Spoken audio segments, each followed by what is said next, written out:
Our next speaker is someone who could tell you firsthand about geoengineering.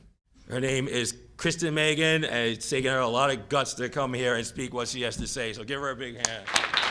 This presentation has been brought to you by Gigi Bowman for State Senate and Oath Keepers. All right, first off, I just want to, I know everyone else has said it, but I really appreciate everybody that has come out here today.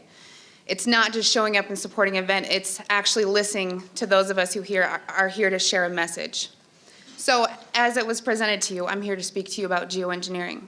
First thing I want to ask you is, who doesn't believe it exists? Anybody here on the fence? Okay.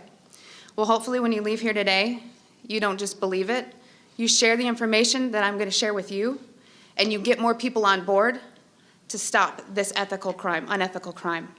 I want to show you a video clip because the first thing people ask me about geoengineering is, who are these people? Who are the people that are, kind of pushing the button to get this thing going? One of them, his name is David Keith. And David Keith has been low in the radar for a while, but he has written a book about climate engineering that has basically done more for the truth movement of this than anything. Because he is the frontline person that is the #1 advocate for geoengineering. And I want to show you a clip. It's about 6 minutes, so just bear with me. You ever look at those planes up there? They have contrails on them. Maybe all those planes are the contrails. Maybe they're actually spraying chemicals into the atmosphere right now, and Uncle Sam isn't telling us. Seems extremely unlikely. That the United States is not telling something to its citizens? That seems extremely likely to me. Read the newspaper. And, of course, there are a lot of problems with what they're proposing. It turns out plants need sunlight. Yes.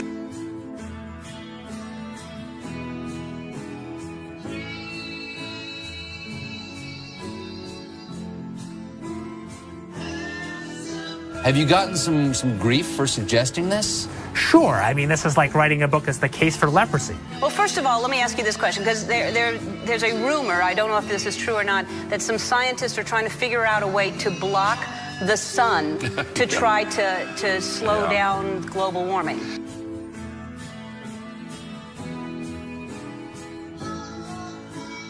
Could an individual start this? In practice, only a country. A big country. What about a man in like a hollowed out volcano with henchmen who occasionally shakes his fist at the sky and says, "They said I was a fool at Harvard. Who's the fool now?" It's All Things Considered from NPR West. I'm Arun Roth. If scientists get the calculations wrong, it could be catastrophic for life on Earth. Or what if the technology got into the wrong hands? Couldn't someone shoot poison into the atmosphere? So people are terrified about talking about this because they're scared that it will prevent us cutting emissions. Right, and also that it's sulfuric acid. You're bearing the lead. Is there any possible way this could come back to bite us in the ass? You put another kind of pollution, sulfur dioxide, up to orbit, cover the atmosphere. The sky won't be really blue in the way it is now anymore. Blanketing the earth in sulfuric acid, because I'm all for it. This is the all-chocolate dinner. I still get to have my CO2, and I just need to spray sulfuric acid. Right. All over the earth. Right.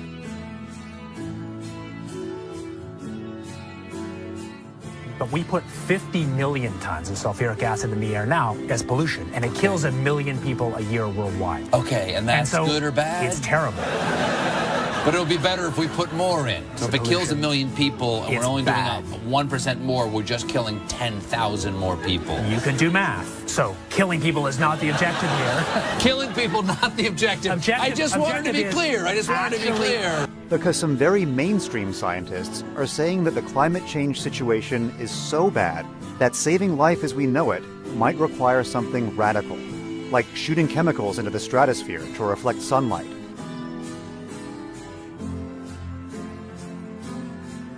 This is the kind of stuff I wake up sweating about. Exactly. Well, it's your goddamn idea. No, it actually turns out to be an old idea. This was known since President Johnson, and the scientific community mostly decided not to talk about it. What happens to the sulfuric acid after it's sprayed? Does it just stay up there? No, it rains down. Okay. But as I said, it rains down. Okay. It's a tiny addition. Okay. And you'd put, say, 20,000 tons of sulfuric acid into the stratosphere every year, and each year you have to put a little more, and this doesn't, in the long run, mean that you can forget about cutting emissions. We will need to rein in emissions. No, we'll get to it eventually, yeah. But it does. But in the meantime, we're shrouding the Earth in sulfuric acid. So it is that you could actually spray sulfuric acid in the stratosphere 20 kilometers over our head and use that to stop the planet warming up in a kind of ugly tech fix. You could spray something into the atmosphere to change. Spray pollution into the atmosphere to stop it warming. So in the end, pollution saved them all.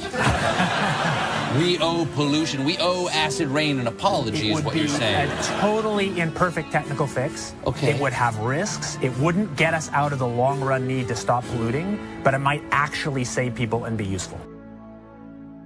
The sky won't be really blue in the way it is now anymore. The chemtrails are being used in conjunction with HAARP. By spraying metal oxides into the air above enemy skies, then directing ELF waves from HAARP to heat those metal oxides, the temperature of the sky is raised to more than 100 degrees Fahrenheit, preventing the accumulation of water vapor that would otherwise form clouds and produce rainfall. So I wanted you to see that video because I wanted you to have a face for somebody who's actually out there violating the ethics of their job to promote geoengineering. I'm going to talk about geoengineering, but I want to share a story with you. Every time I'm asked to speak, I public speak for a living. I'll go into that, but I don't get nervous to speak to you. What I get nervous about is not getting emotional telling you my story. Because in 2002, shortly after 9/11, like a lot of military veterans, I raised my right hand and I took an oath to the Constitution to hopefully do something meaningful with my life. 19 years old, unsure what I wanted to do. So I enlisted in the U.S. Air Force. My job in the U.S. Air Force was working in bioenvironmental engineering. So what bioenvironmental engineering is in the Air Force is equivalent to that of the OSHA and the EPA, if you're familiar with that. So we were an embedded liaison to make sure that we were tracking all of the aspects and impacts of the military, meaning what is the military doing and how is it impacting the environment, because we were accountable for that. Being government, we did not get any special treatment. We just couldn't be fined being another federal agency. EPA can, but not OSHA. So from the health side, it was knowing what you do in the Air Force. What does your job entail that is hazardous to your health? And I'm going to give you an example. Let's say that you were an aircraft painter, you were a mechanic. My job would go out to make sure I knew everything that you did, what you were exposed to, and how to mitigate and engineer out those hazards. Because we needed to, one, it's your legal right to be working in a safe and healthful work environment. So throughout 9 years, I worked as an industrial hygienist and an environmental specialist. There's two bases I was at that are called air logistics centers. What does that mean? It's not like a fighter wing, it's not really fun and amazing. What they did is they took aircraft that around every 10 to 15 years, they were required to be dismantled down to the last screw. So that meant every single industrial process you can think about, checking the metal integrity, making sure everything's good to go, or sometimes overhauling equipment. Part of my job in tracking the health hazards was to look at any time someone wanted to buy a chemical, any type of chemical. It was ordered through a system, and in that system, I had to go in there and say, the country we're in, we're not allowed to use this. We need to substitute it out with something a little less hazardous, while also maintaining the integrity for a technical order, meaning for that process, it says you must use, xylene or toluene to do this process. Well, I have to kind of fast forward. I want to say around 2006, I started kind of opening my eyes to how the military wasn't really what I thought it was. And people approached me knowing what I did for a living and said, have you ever heard of chemtrails? Well, I hadn't. And that sparked my interest. So I went online and I looked at chemtrails. I saw a lot of, debunking, a lot of sites that were just kind of calling it a conspiracy theory.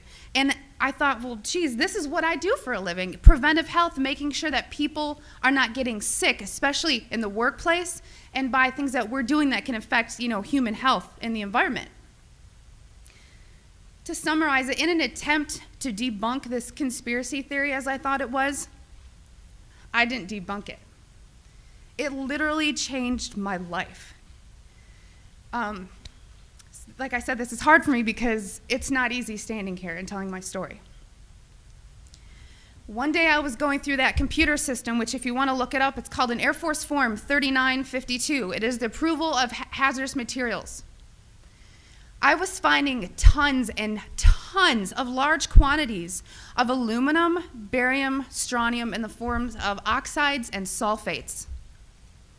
And of course I knew that there's industrial processes you may not have heard of, but it's bead blasting, pneumatic sanding, shot peening. There is certain medias that's similar to that is used. However, I had already accounted for that. I would sit and look at this computer system and say, this shop wants to order this paint.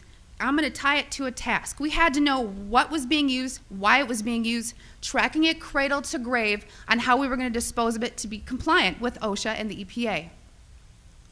One of the legal requirements in approving these is looking at what used to be called the material safety data sheet. On that sheet, it's going to list the manufacturer. It's going to list some maybe acquired personal protective equipment that needs to be used or some ways to mitigate the exposures. These electronic MSDSs did not have a manufacturer name. They were very vague. They almost looked to me like somebody had made it and scanned it into the system. So I asked the question, what is this being used for? I never got an answer, so I didn't approve it. And it sat there. And then the heat came down. Why aren't you? Are you behind on your 3952s? Only a select few of us did that. So I started asking questions. And at that point, my demonization began. You know, I made my rank. I was decorated. I was a non-commissioned officer of the quarter. I won lots of awards. I had no reason for anyone to attempt to demonize me. So then I get moved over to the other Air Logistics Center. There's only 2 in the Air Force, which is in Warner Robins, Georgia. This kind of carried with me, and I thought, you know what? Should I revisit this? Is it worth it? Did I hit something? Maybe it's need to know. I started finding the same things at Robins Air Force Base. I was now doing some more investigation work. Part of what I did was to use a high volume air sampler to air sample up to, I'd say, a football field in about 10 minutes. I also conducted soil sampling because I thought, you know, if this is real and they are spraying this, it's going to get to the ground. So I conducted air sampling, I conducted soil sampling, and I was getting high levels of these contaminants. When I started asking the question again under a new commander, I never in my life thought I would have somebody look me in the face and tell me, I am questioning you. Is there something wrong with you? You've been looking really depressed lately. You know I can put you under a mental evaluation for up to 120 days. Who would take care of your daughter? Because I was divorced at the time. As soon as I heard that, I knew. It validated everything I ever thought. And I thought, I've spent 9 years of my life trying to protect human health, and here we are violating law after law after law. Just sitting here, instead of protecting the people, we are poisoning the people. And I've never got up so much courage from that fear of being thrown in a cage, because when you're in the military, folks, you're a number. You are a number, and every aspect of your life is controlled. I was so lucky that my enlistment was coming up and I was supposed to re-enlist. I ran and did not look back, and I have been blowing the whistle and shouting ever since. And I left October 27th, 2010.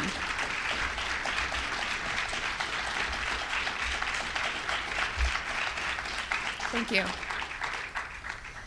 It didn't just end there, though. You got to remember, there's a whole career field of people that work in bioenvironmental engineering. A lot of those people were told, do not talk to me. Do not talk to her. Do not email her. They were given no contact orders. Because my biggest thing was, if I'm just so, dishonest, don't you think somebody would come out and say, she was never in the military or something negative to discredit me? They've ignored me, but they've tried to silence me. Every time I fly, I am pulled into a secret room. I literally am tagged in the system for the TSA. It is difficult. As an industrial hygienist, I do very well for myself, but it has been so difficult after leaving the federal government to maintain employment. Nowadays, everyone runs background checks on you, and the first thing they look at is, wow, here's a whistleblower. And you ask yourself, if this is true and we are spraying the people, where are the pilots? Where are the people? I don't know if you pay attention, but look at Snowden. Look at Manning. People don't come forward because these supposed Whistleblower Act protections that you have are not enforced, they're not supported, and they really don't exist. But what I want you to take from this is to understand that I am being completely honest with you, and that geoengineering is occurring, it's been occurring, it is not new, and your tax dollars are funding this. I 100% know that the US Air Force was involved, and it kind of, I think back to all these things that I never had noticed. If you don't know what to look for, you can't look for something. And once I realized a process they were trying to hide, people have come out of the woodworks, from EPA compliance officers to ex-people that I worked with in my career field, who I cannot state for obvious reasons. I've had pilots come forward. I've had people come forward that actually load the canisters on the planes. These people don't come forward because they are afraid that they're going to end up like Snowden. And I continue to speak to let people know I've been screaming about this for 3 years and I'm still here. And why are you so afraid? Because many of these people are on active duty. And if you are willing to die for your country, supporting, the Constitution and defending us from enemies foreign and domestic, you are willing to die for your country, but now you're scared. You are scared and cowardly to talk about this. So I'm not just speaking to all of you in this room, I'm speaking to all those people that are going to watch this online and watch it on YouTube. Because you can come forward, you can help expose this, and we can stop it. So many people want to ask, why? Why is this occurring? That's for later thought. From weather modification to weather weaponry, there's numerous reasons under Agenda 21 and tons of theories. But my job as an industrial hygienist is to make sure that I comply with the laws and enforce them. So it is unethical every day for all the other people that are out there that work in preventive health, or even physicians that aren't speaking about this. They need to. So one thing I want to tell you is what you can do about it. The biggest hurdle that we have is disinformation sites. I never say them, but I'm going to today, so that you know if anyone ever gives these to you as a reference to debunk you, it's Metabunk and Contrail Science.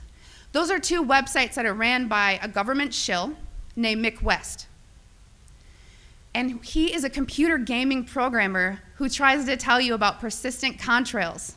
So somebody who isn't even credentialed in chemistry or physics or ecology, none of that, is trying to tell you that you're crazy. Okay? So also on social media, don't just hit the share button. There are links. You have to understand that I have met people who used to be purposeful disinformation trolls, as we call them. These people are paid to pretend that they're you, to get you on board to believe a website or an article, just so that you look so vulnerable. And then later it will be deemed non-credible, and then you look non-credible. So please vet, research. And if you have something to write with, I want you to take down my email. It is Kristen, Kristen, Meghan, Meghan, @gmail.com. And by emailing me, I can give you some information for what I'm about to tell you. If you still don't believe it, or you still want to convince people, there's something you can do. You can take a glass jar. It needs to be a glass jar, so there's no BPAs. Take a rain sample and take a snow sample. I tried to discourage the soil sampling because everyone's background of where you live is different. Because a lot of the materials that are used in geoengineering are natural occurring in Earth, just not in the industrialized form that they're used. So if you take these rain samples and you take the snow samples, email me, because I cannot publicly tell you where to send them, because we've actually been blackballed by labs who refuse to run our samples. And a problem that is occurring is people are sending in rain samples to labs that don't realize how low the limit of detection needs to be, because these are nanoparticulates. They're very small. So if you email me, I can tell you where to send in your samples, and it's only around $50. That may be tough on some people, but it's way cheaper than maybe what you assumed. So I just want everyone to know and understand that of all things, of all the freedoms that we are losing, geoengineering is the #1 issue that we are facing. Because you can have guns and money and you can have everything. If you don't have food and water and you are dying of respiratory or neurological illnesses, what does it matter? So you've heard about vaccines and you'll hear, about smart meters, and you'll hear about other issues like fracking. These are all systemic effects. We are getting overexposed to toxins. People will tell you fluoride's in the water, but it's not a lot. It is a lot because you're getting it everywhere in your food, water that you drink. Everything is washed with that water. And you're getting your vaccines. All this, it's a coupled systemic effect, and our bodies cannot metabolize these toxins. So I just want to thank you for taking the time to listen to my story, and I will continue to shout from the rooftops. I don't care how many jobs I lose. I don't care how many friends or family I lose, because I took an oath. And in 9 years, I was not able to honor that oath, but I am today.